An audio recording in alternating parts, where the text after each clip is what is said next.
The Marvel Cinematic Universe is one of the most popular movie franchises of all time. Wow, I feel like I'm making a Watch Mojo or Screen Rant video now. But seriously, it's insane, and because of that, Marvel and Disney were able to create tons of merchandise. And do you know what happened then? They released the Avengers playing cards. It was inevitable. What up, crew, and welcome back to another deck review. Today we're going to be taking a look at the Avengers Red Infinity Saga playing cards by Theory 11 in collaboration with Marvel. They are printed on Q1 quality stock with Theory 11's signature premium 909 finish. Just from the quick glance at the tuck case, you can tell by all the details, the embossed features, the gold foil, that a lot of work went into this deck, and it's 100% a product of Theory 11. Now, I'm not going to cover every single aspect of the deck because then we'd be here for ages, but I'm going to do the best I can without making this video way too long. On the front of the tuck case, you can see the Avengers logo right in the center, surrounded by 6 symbols, and going in order, those symbols are Captain America, Black Widow, Hawkeye, Iron Man, Hulk, and Thor. And just a few small text written here. It says Avengers up top and playing cards down on the bottom. And a few more things that stuck out to me on the front of this tuck case. There are a couple more symbols. You can see Black Panther, you can see Captain Marvel, you can see Spider-Man. And on the bottom right, I want to say that's Scarlet Witch. I'm not 100% sure, so if you guys know for sure, do let me know down in the comments. And just a small thing, you can see Black Panther's claw necklace right underneath the Avengers A. On the back of the tuck case, we have a lot of the same symbols with a couple more additions. The big top 2 and bottom 2 symbols are for Captain America and Iron Man because, you know, those guys are lead. Those are the lead characters. And now going around the center clockwise, we have Thor, Hawkeye, Black Widow, Hulk, Thor, Black Eye. Alright, you know what I meant. I just combined Black Widow and Hawkeye. Black Eye. So yeah, those symbols continue around, and I think right in the center of the back, I believe we see the arc reactor. The first arc reactor. And one more thing you could see on the back is Black Panther with 2 Infinity Gauntlets, 1 on each side. On the right side of the tuck case, you can once again see the Infinity Gauntlet on the bottom. Then it says the Infinity Saga with a text right in the center. And on top, it took me a while to find this, but it's actually the symbol for Falcon. No idea. Had no idea. And then on the opposite side, you once again see the Infinity Gauntlet, the Infinity Saga, and up top is the Guardians of the Galaxy symbol. Fun stuff. Going over to the top, it also says the Infinity Saga covered by the sticker, and you can see the symbols of Doctor Strange and Vision. And then lastly on the bottom, it's pretty much all the details we already covered. Now, opening up the tuck case, you can see the beautiful Avengers symbol, and then you can see the symbol again done in gold on the small inside flaps. Taking the cards right out of the tuck case and looking at the back design first, you can see that it resembles the back of the tuck case, but of course it's not nearly as colorful.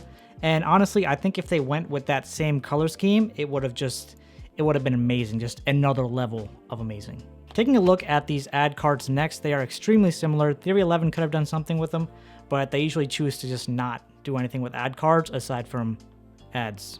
So I guess that makes sense. But anyway, on the first ad card, you can see Maria Hill and Nick Fury. And on the other side, you can see Groot and Rocket, aka Rabbit. Similarly, on the other one, you have Falcon, Rhodey, and then Nebula and Drax on the other side. Now, the Jokers are quite different. The first one is Loki with his crown, scepter, and daggers.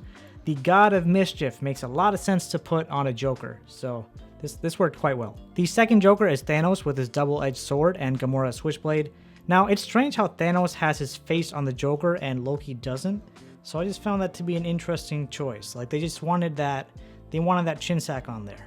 Just quickly going through the cards now, we can see that the pips and the indices are completely different, completely redesigned from the standard bicycle playing cards that you're used to seeing.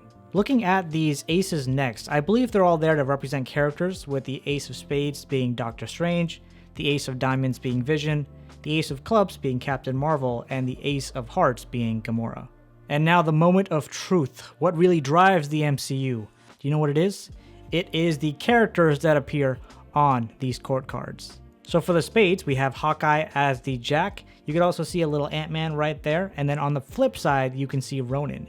We have Valkyrie on the Queen and Captain America on the King.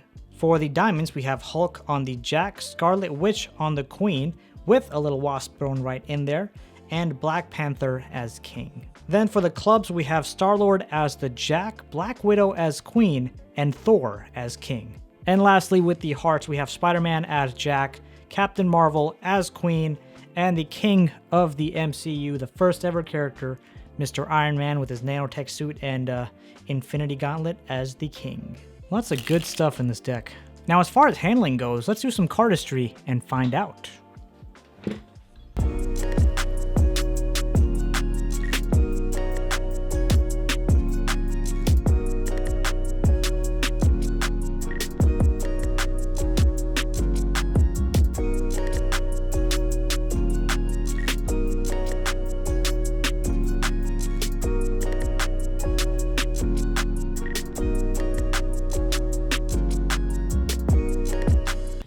Whew, yeah, I'd say they handle pretty well. Definitely not meant for cardistry or meant for card magic. Personally, I'd use them more as a collector's piece just because of how, well thought out, well designed this deck is. But you know what? You can actually use this for anything. All right, now let's wrap up and review. Theory 11 knocks it out of the park with their tuck case like every single time, so it was amazing. And I have to say the red and gold colors for this tuck case worked so well. It just matched Iron Man, matched the Avengers. It was perfect. The back design of the playing cards was nice, but it could have used a bit more color. The ad cards themselves were useless. The artwork though is just killer, and the court cards were designed just so well. And the handling of these cards, the best, most accurate word to describe it, it was good. So I hope you guys enjoyed this review and got a little bit out of it. If you're an Avengers fan, I'd highly recommend you to pick up this deck because why not? Now I'm sure there are a few more Easter eggs that I missed out on these playing cards, so if I did, do let me know down in the comments below. And then for more deck reviews, click on this playlist right here and subscribe because, it's free. Thank you.